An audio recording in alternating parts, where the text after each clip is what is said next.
Hello friends, आप सभी का स्वागत है the Twin Bros YouTube channel पर। मेरा नाम है तन्नू और आज हम क्लास 12 ज्योग्राफी का चैप्टर नंबर 4 ह्यूमन सेटलमेंट्स के most important MCQs for our CUET करने वाले हैं। तो चलिए शुरू करते हैं। तो यहाँ पर हमारा सबसे पहला क्वेश्चन जो है उसमें आपको इन दोनों स्टेटमेंट्स में से करेक्ट ऑप्शन को चूज करना है। तो यहाँ पर सबसे पहली स्टेटमेंट दी गई है, the sparsely located small settlements are called villages specialised in secondary activities. दूसरी स्टेटमेंट दी गई है, there are fewer but larger settlements termed as urban settlements specialised in primary activities. अब दोनों ही स्टेटमेंट में एक चीज जो है वो कॉमन है। स्टार्टिंग की जो लाइन है वो दोनों में सही दे रखी है, पर आखिरी जो कीवर्ड है वो दोनों ही स्टेटमेंट में गलत है। देखिए यहाँ पर पहली स्टेटमेंट में कहा है कि sparsely located small settlements are called villages specialised in secondary activities. Villages secondary activities में स्पेशलाइज थोड़ी होते हैं। विलेजेस में तो हम प्राइमरी एक्टिविटीज देखते हैं, वैसे ही अर्बन सेटलमेंट्स में सेकेंडरी एक्टिविटीज होती हैं। तो यहाँ पर हमारी दोनों ही स्टेटमेंट जो है वो गलत हो जाती है। सो हमारा करेक्ट ऑप्शन है यहाँ पर ऑप्शन नंबर डी। यहाँ पर अगेन आपको करेक्ट ऑप्शन चूज करना है। पहला option, cities act as a nodes of economic growth, बिल्कुल सही है। Option number B, the functional relationship between urban and rural settlements takes place through transport and communication network, ये भी बिल्कुल सही है।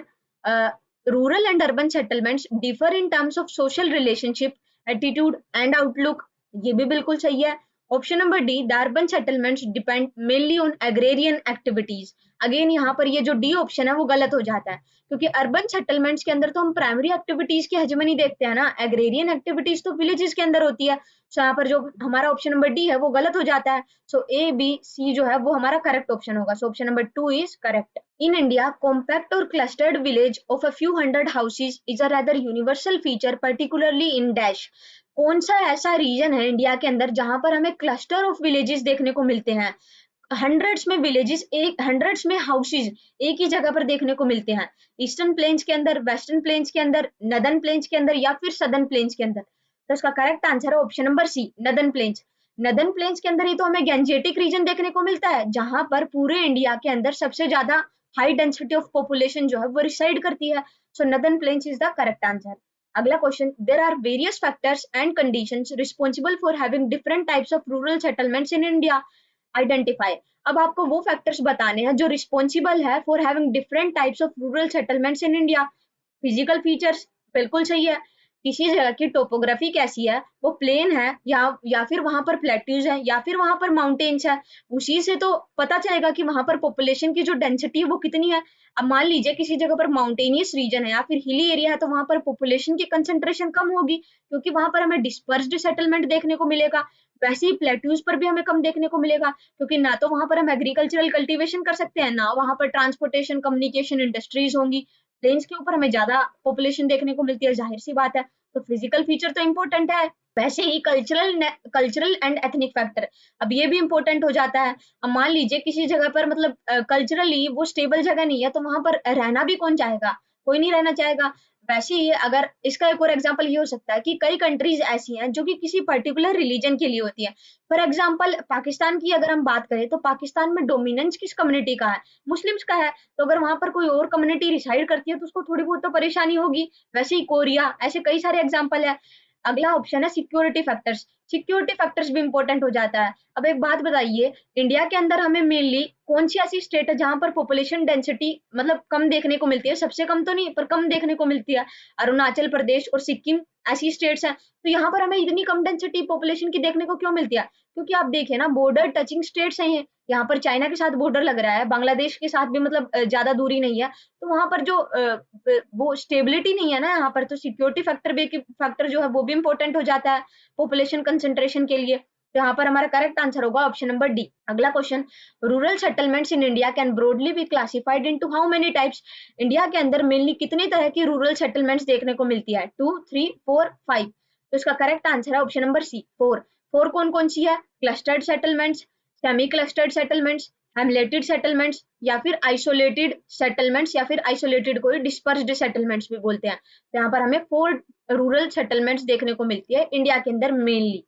अगला question, in this type of village the general living area is distinct and separated from the surrounding farms, barns and pastures, identify the type of settlement।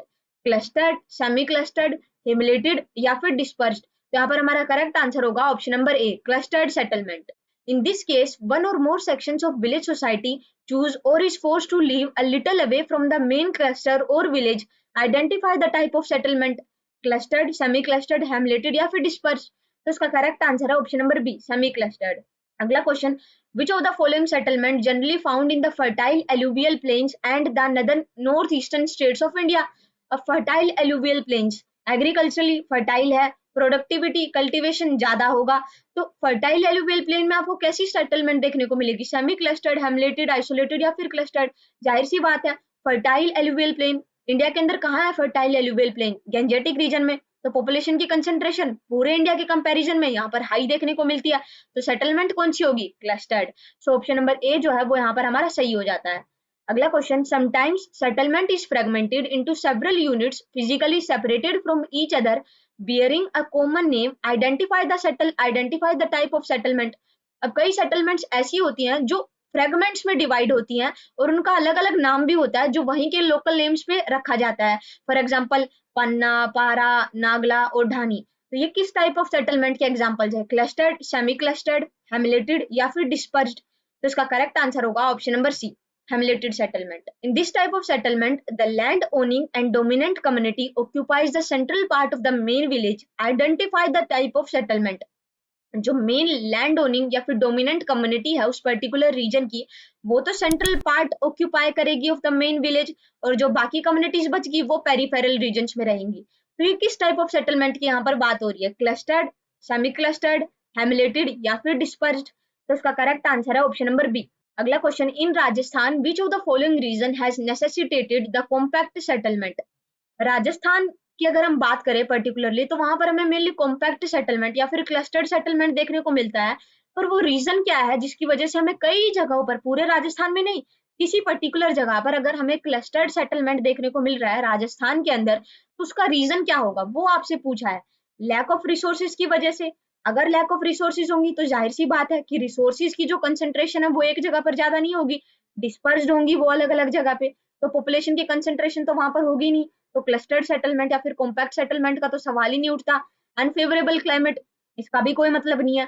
तो scarcity of water जो है वो यहाँ पर हमारा करेक्ट ऑप्शन हो जाता है, क्योंकि राजस्थान के अंदर हमें किसी किसी जगह पर ही पानी की जो वाटर की जो अवेलेबिलिटी है वो देखने को मिलती है, और अगर किसी पर्टिकुलर जगह पर ही वाटर की अवेलेबिलिटी है तो कंसंट्रेशन ऑफ पॉपुलेशन भी वहां पर ज्यादा होगा. तो यहाँ पर हमारा करेक्ट ऑप्शन सी हो जाता है. अगला question, these are the local names panna, para, palli, nagla, dhani under which of the following settlement? अभी भी इसका आंसर मैंने पीछे बताया था, तो इसका करेक्ट आंसर है ऑप्शन नंबर सी. अगला question, in which of the following type of settlement appears in the form of isolated huts और hamlets of few huts in the remote jungles? अब ये कौन सी ऐसी सेटलमेंट है जहां पर हमें हट्स या फिर हाउसेस जो है कई कई दूरी पे देखने को मिलते हैं, एक जगह पर कंसंट्रेशन नहीं देखने को मिलता. एक किन्हीं दो हाउसेस के बीच में, किन्हीं दो हट्स के बीच में काफी ज्यादा डिस्टेंस देखने को मिलता है. तो ये कौन सी सेटलमेंट की यहाँ पर बात हो रही है? क्लस्टर्ड, सेमी क्लस्टर्ड, हेमलेटेड या फिर डिस्पर्स्ड? तो इसका करेक्ट आंसर है option number D, dispersed settlement. और यहाँ पर एक वर्ड आइसोलेट भी इस्तेमाल में हो रहा है, और अगर आपने एनसीईआरटी में ढंग से इन चारों को पढ़ा है ना, तो डिस्पर्स्ड के साथ ही और करके आइसोलेटेड सेटलमेंट भी दिया गया है. मतलब आइसोलेटेड सेटलमेंट्स को ही डिस्पर्स्ड सेटलमेंट भी कहते हैं. अगला question, which type of settlement are found in Gujarat plains and some parts of Rajasthan? Factual question है, तो इसका करेक्ट आंसर है option number B, semi clustered. Many areas of Meghalaya, Uttarakhand, Himachal Pradesh and Kerala have this type of settlement. Identify the type of settlement there.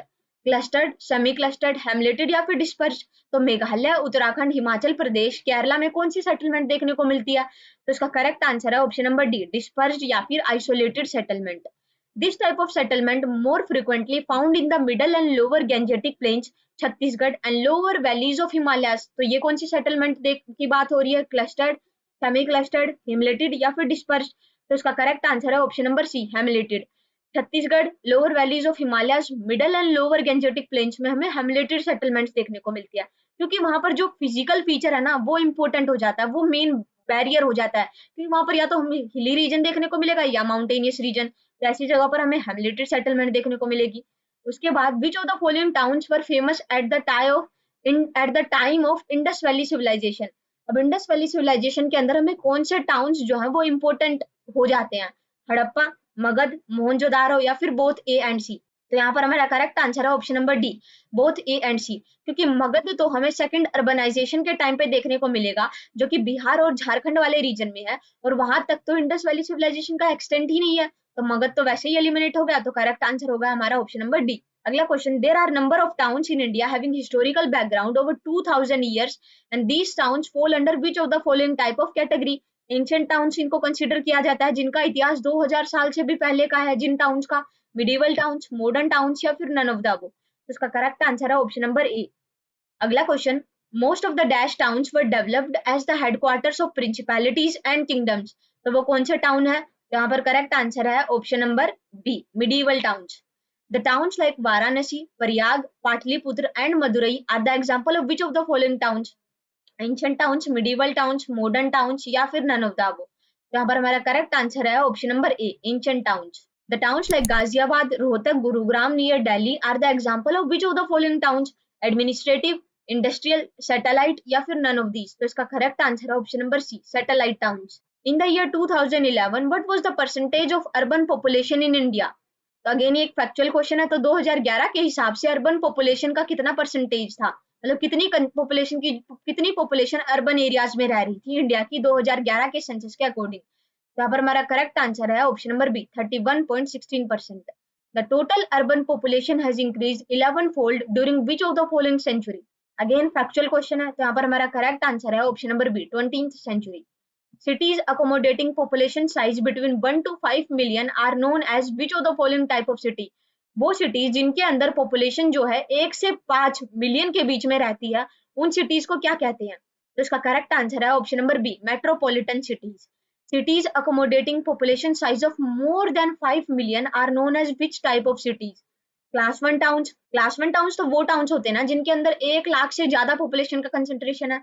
Metropolitan अभी हमने पीछे देखा जिनके अंदर 1 मिलियन से 5 मिलियन के बीच में पॉपुलेशन रिसाइड करती है। मेगा सिटीज या फिर नन ऑफ दीज। तो इसका करेक्ट आंसर है option number C, mega cities. Choose the odd one out. अब यहाँ पर ये क्वेश्चन जो है थोड़ा बहुत मतलब कॉन्सेप्चुअल हो सकता है, अगर आपने एनसीईआरटी को डिटेल में पढ़ा है तो ये क्वेश्चन बन जाएगा। मसूरी, शिमला, माउंट आबू या फिर रुड़की। अब यहाँ पर आपको ओड वन आउट चूज करना है, तो इसका करेक्ट आंसर होगा ऑप्शन नंबर डी, रुड़की, क्योंकि मसूरी, शिमला और माउंट आबू जो है टूरिस्ट टाउन्स है और वहीं रुड़की जो है वो एक educational town. Which one of the following is not the part of definition of town as per the census of India? Population density of 400 person per square kilometre, बिल्कुल सही है। अगर आपको किसी जगह को टाउन डिक्लेयर करना है तो उसकी पॉपुलेशन डेंसिटी जो है पर स्क्वायर किलोमीटर में 400 पर्सन होनी चाहिए, बिल्कुल सही है। वहां पर प्रेजेंस ऑफ म्युनिसिपैलिटी कॉर्पोरेशन होनी चाहिए, ये भी सही है। More than 75% of population engaged in primary sector. अब ये यहाँ पर गलत हो जाता है क्योंकि 75% ऑफ द टोटल पॉपुलेशन है ना, वो एंगेज होनी चाहिए सेकेंडरी सेक्टर या फिर टर्शरी सेक्टर के अंदर, ना कि प्राइमरी सेक्टर के अंदर।